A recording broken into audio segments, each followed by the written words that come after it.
Zee Marathi, चर्चा ही होणारच. Chaitanya public school and junior college Abdul Lat या सैनिक पॅटर्न निवासी शाळेच्या वार्षिक क्रीडा महोत्सवात शिरोळ तालुका ग्रामीण पत्रकार संघाचे अध्यक्ष प्रभाकर बंडगर यांच्या शुभ हस्ते तर संस्थेचे संस्थापक चेअरमन डॉक्टर दशरथ काळे यांच्या अध्यक्षतेखाली पार पडला. सामाजिक कार्यकर्ते शिवाजी कोष्टी आणि प्राचार्य शरद काळे प्रमुख उपस्थित होते.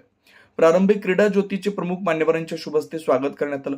क्रीडा ज्योतीचे पूजन करून कार्यक्रमाची सुरुवात करण्यात आली. ध्वजारोहण झाल्यानंतर या विद्यार्थी प्रतिनिधी गोरुले याने सर्व खेळाडूंना क्रीडा शपथ दिली. प्रमुख मान्यवरांच्या हस्ते मैदान पूजन होऊन नाणेफेक करण्यात आली आणि उद्घाटनाचा खो खो सामना सुरू करण्यात आला. आजपासून सुरू झालेला क्रीडा महोत्सव हा 5 दिवस चालणार आहे. विविध मैदानी मर्दानी खेळ यासह सांघिक वैयक्तिक क्रीडा आणि बौद्धिक स्पर्धांचं आयोजन करण्यात आलं. या प्रसंगी उपप्राचार्य विश्वनाथ सारंगी, क्रीडा प्रमुख अमर कुंडले, पैलवान अवधूत चौगुले यांच्यासह प्रशालेचे सर्व शिक्षक शिक्षकेतर उपस्थित होते.